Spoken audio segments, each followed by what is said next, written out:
behavioral performance is not theory. It is in the moment mindset, behaviors, and communication. Yeah. Welcome to Leading Without the BS. Unfiltered, unapologetic, unstoppable performance. I'm excited for our conversation today. It builds on the last couple of episodes as we take a closer look at what is behavioral performance. Yeah, it's something that a lot of folks probably hear, and they're starting to get a better sense of what it looks like.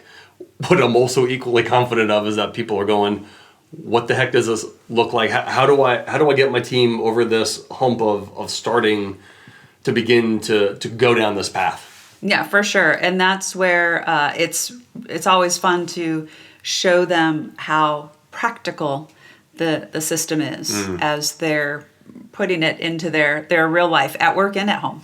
Yeah, yeah. Yeah.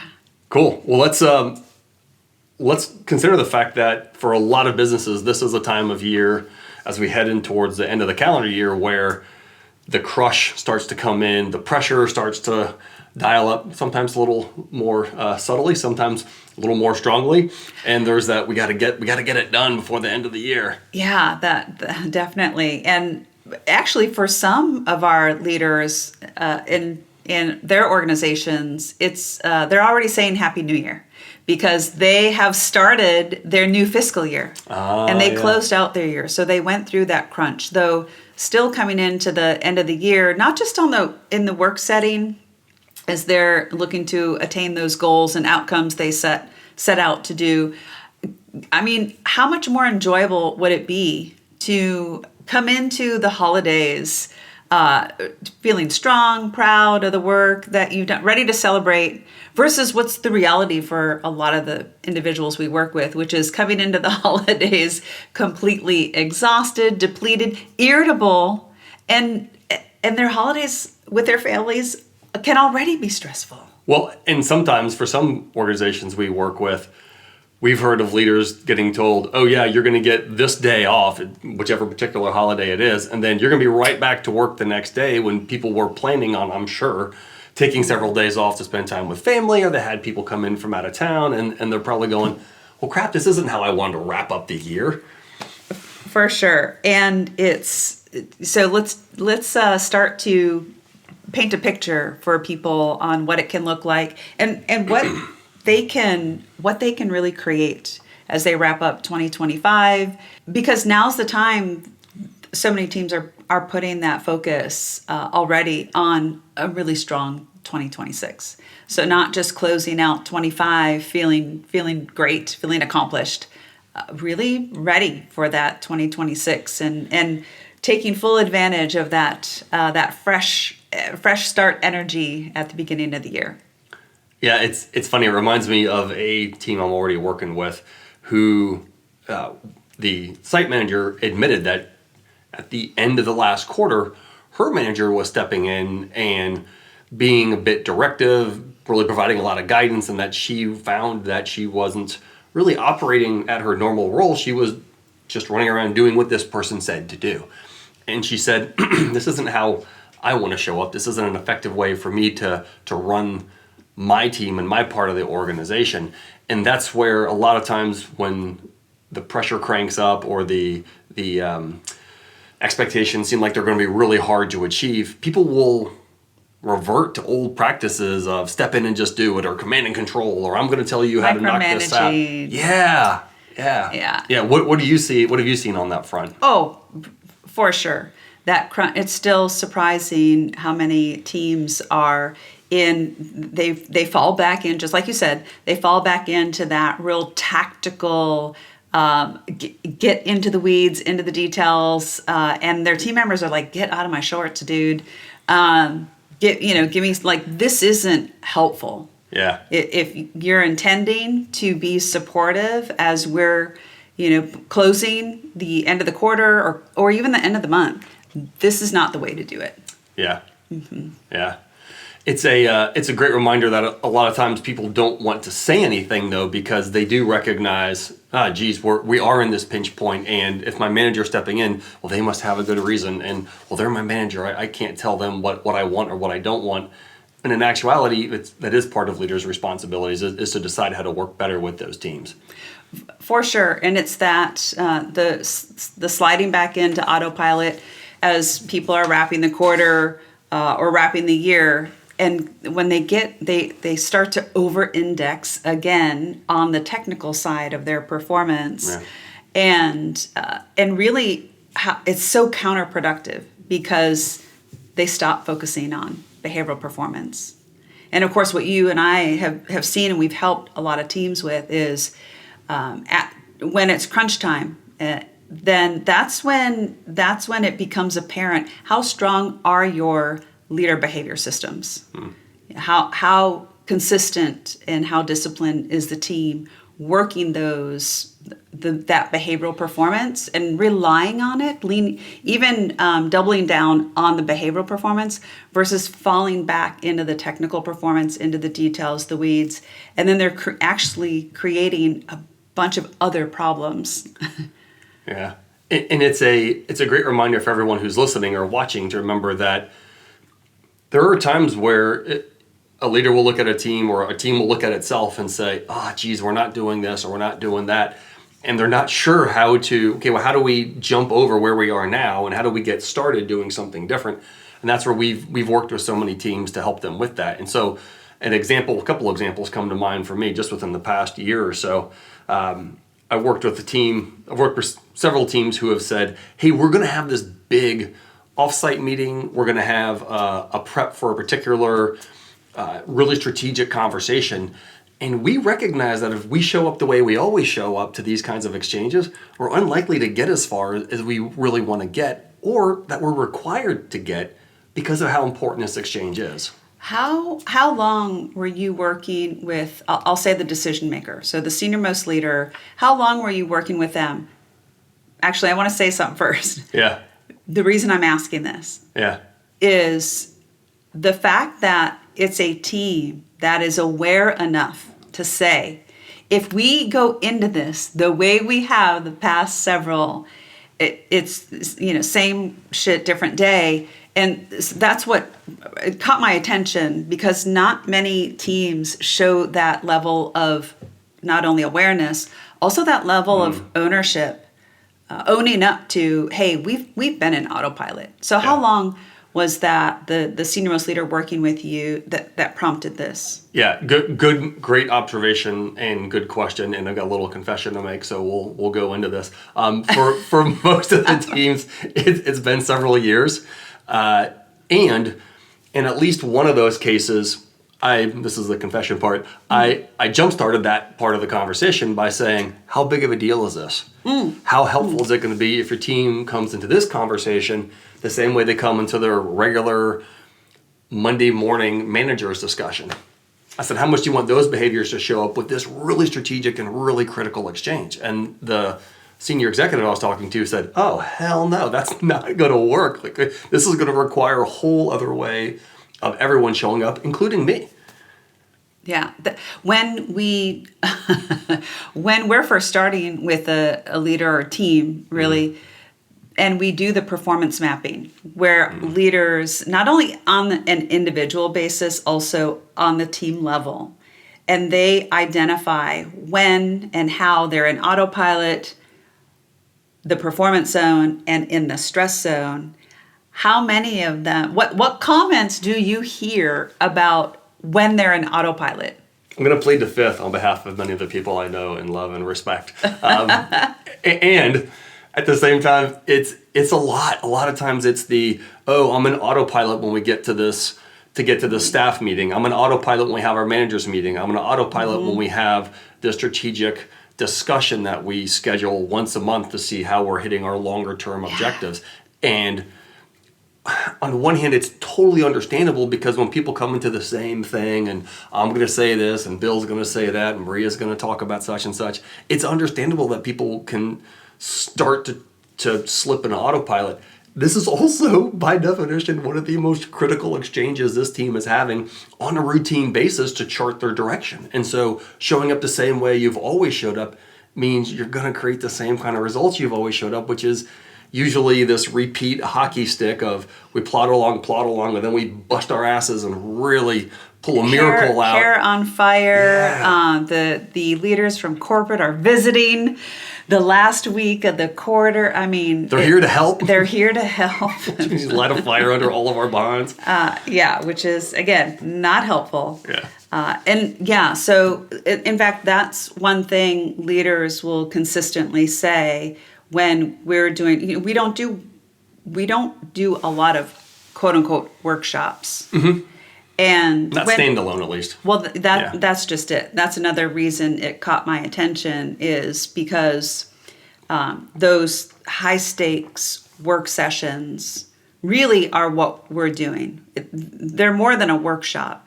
This is part of that in the wild work that we do. Really, there's some overlap because we don't spend our time on the generic kumbaya, let's all get together and smile and hold hands and do trust falls. Yeah, and I'll be cooperative. So for any of you who are considering bringing us in for a workshop, only do it when you're really ready to do some of that high stakes work. Yeah, and one really simple example I want to use as a case study for everyone to be aware of, and not to give away the whole thing, just a little bit though, is so with the team, with a team I went to go see, big international team that came together last year, and they were doing some really important planning that was going to affect the entirety of their global operation.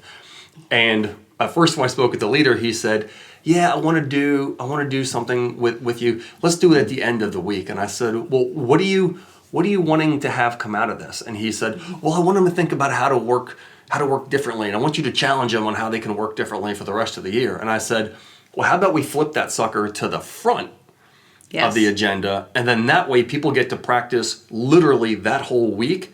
And that way, not only is that conversation going to be better, they've literally had reps getting this new way of working in before they take off, go home, and go back to their normal work, hopefully bringing this with them. Exactly. That's because behavioral performance is not theory. It is in the moment mindset, behaviors, and communication. Yeah. And when teams are wanting a change, then making sure that we're helping them pull all the levers possible where people are out of autopilot and starting to think differently and develop their critical and creative thinking as they're, like you said, making critical, far-reaching decisions. And again, how they're coming together as a team in the process. Not out of autopilot, asking each other the same old crappy questions, or even if they are asking questions. A lot of times teams quickly get into autopilot. There's a lot of huffing and puffing around the forming, storming, norming, and performing. Well, teams will put themselves in autopilot very quickly, especially when the team members are high performing. Yeah. And so, again, for good reason, high performers will put themselves in autopilot faster and more often. And that's because of their successful experience. And the problem is, though, that the business is continuing to attack new challenges. They're continuing to grow and drive the business. That requires everyone to keep raising their game. And what's interesting, I like what you said about the way people are normally showing up and that autopilot, and how that's really diverging from what's necessary. One of the things that, and you and I both do this, and for everyone who hasn't had the benefit of seeing this in the flesh, I'll tell you what it looks like. One of the ways I started that particular conversation with that international team was I picked up my phone and I said, hey, everybody, go ahead and grab your phone. Turn it either off or to silent mode, and then please tuck it in your bag or put it in your pocket. Don't have it on the table. And it was amazing to watch around the room, and probably 90% of the people did exactly as I asked. They took it, okay, and they stuck it in their pocket or popped it in their bag. And a handful of people going, and they turned it off, and then they stuck it right down on the table in front of them. Just like their little security blanket. Like a pure autopilot. Yeah. And so it's so funny to just walk up and gently, So hey, go ahead and put that in your bag or in your pocket, please. And then people all of a sudden it's like this. Oh crap! He actually meant that. And I said, yeah. I said, and so after everyone did it, I said, here's the deal. We're gonna strike today. We're all gonna be 100% focused on this exchange. People aren't gonna be texting. They're not gonna be emailing something else. They're not gonna be checking on whatever else they could be getting distracted by, because that's how you all accidentally are contributing to lower effective, lower value exchanges and lower effective meetings. Yeah, well, yeah, that's how they create mediocre performance. Yeah. And because they're half-assing it here, they're half-assing it on their phone, half-assing it on their laptop, all the notifications. And so, yeah, it's a powerful and effective way to disrupt the autopilot. And that's coming back to that, what is behavioral performance? And we call the Wingspan system a system because for many reasons. It is a system with frameworks, processes, tools, and leaders don't want to spend their time managing. And leaders don't want to spend their time managing people or managing performance. Yeah. And no shocker, team members don't want to be managed. And so when a team can rely on a system instead of the hierarchy, that's when not only the results, their relationships just go to the next level. Because there's so much, there's so much bullshit in operating out of permission and up one channel and over, across and down the other side, and all the BS that comes along when people are over-indexing on the hierarchy. Yeah. And so the behavioral performance system is built and designed so as leaders are learning and putting it into practice with themselves, like here in this workshop, for many of them, that was their first exposure to Wingspan. That's the place where they're learning, they're putting it into practice. Really what's happening is that the teams are building leader behavior systems within their team, within their company. And that's when they start to rely on leader behavior systems, the results just skyrocket. Yeah. To build on what you just shared in that example with that team, that implementation or that application of the system was the team members were fully paying attention. They weren't letting themselves get distracted. They were actually dialed in. And when I asked that team leader at the end of the conversation, the VP, I said, "Hey, how different was this?" I even asked the team. I said, "How different was this than most of your meetings?" People were immediately, "Oh my gosh, this was totally different. So much more interaction, so much more back and forth, so many more questions. People were bringing up so many more good points." And I said, "Awesome." I said, "Well, how much do you want to keep this going?" And they looked, and I said, "I'm going to challenge you all to do this the entirety of the week." Yes. And they did. They absolutely did. And I talked to the vice president after I had flown home. I was texting him, was so excited to hear how it went. And he said, it was nuts. He said they really made a point to stay on track with this. And he said the results in those conversations were just so much different than what they normally do because people weren't distracted. They were totally dialed into that exchange. Yeah, I remember when you came back, because you were in the UK for that one.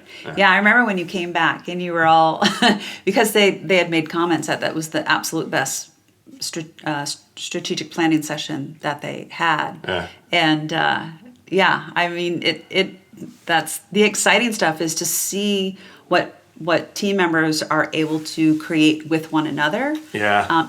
Again, not just for the business, for themselves personally, where they feel proud about that. Yeah. And when you're in the workshop, I'm going to call it the workshop environment with Wingspan, that's where it's this live environment. They're like, you really challenged them and supported them. They were not in autopilot regurgitating the same old shit, same old thinking, same old speaking, same old statements.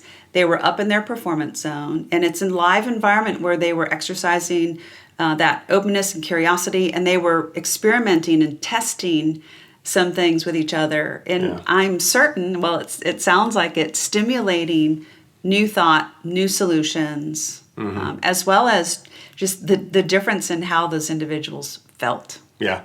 Yeah. Which is, like we said, coming as we're coming to wrapping 2025, how leaders are feeling coming into the end of the year really matters.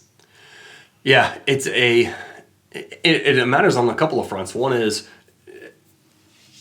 I certainly haven't enjoyed, and I'm sure lots of other people listening will recognize they haven't enjoyed that sometimes maniacal breakneck pace that takes place, and that just frantic level of activity at the end of a month or end of the quarter, end of the year, whatever it is, that begins to come down.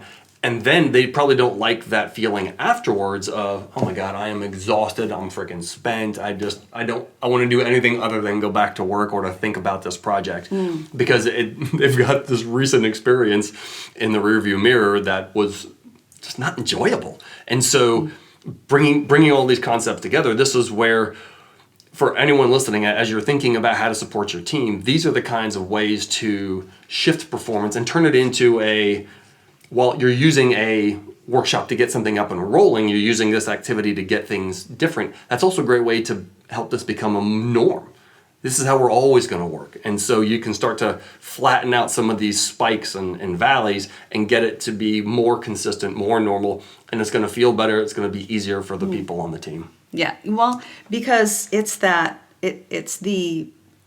staying in shape. So the end of the year is the time when we find out how strong and healthy is our behavior system. Yeah. Individually, as a team, even on the home front, how strong is that? It's like I saw when we were training this morning with Cody, I saw they have a holiday hustle or something. It's like a 60-day challenge, or I didn't see the details of it. And I immediately thought about this and behavioral performance and how it's so much more powerful to stay in shape. Because most people, and I know I've certainly done this in the past, I'm starting to creep toward Halloween. I'm starting to get toward Thanksgiving, my absolute favorite meal of the entire year. And then I'm like, fuck it. I'm eating the whatever, the sugar cookies, the cakes, all this good stuff coming into the holidays. And then come in January. Yeah. Like, oh no. 10 pounds heavier. And not you. Couldn't happen. And this is no different. Yeah. This is the make sure that, or how are leaders making sure that they and their teams are leaning on their behavior systems and leaning on that consistency. Not only leaning on it, leveraging it for themselves. Well, also creating some excitement around it so it doesn't, to your point, feel like this fat thin cycle, which is exhausting because it's such heavy involvement, or it's taking your foot off the gas, and it's exhausting. It's tiring much more than, hey, let's have a steady-ish state that we can work with. We can anticipate more fully. We're not surprised by things, and it's much easier for folks to get their heads wrapped around. One of the other places that you just prompted me for some reason is that staying in that steady state and getting out of the spikes.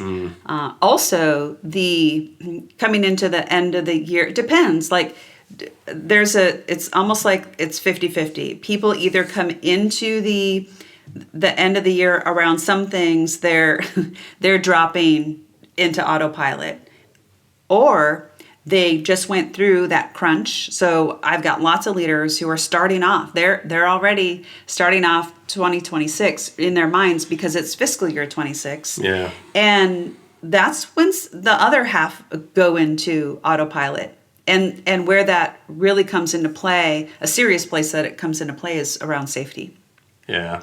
And, behavioral-based safety. And as soon as the teams are going into autopilot, it becomes literally a safety issue for team members on sites and in their workday.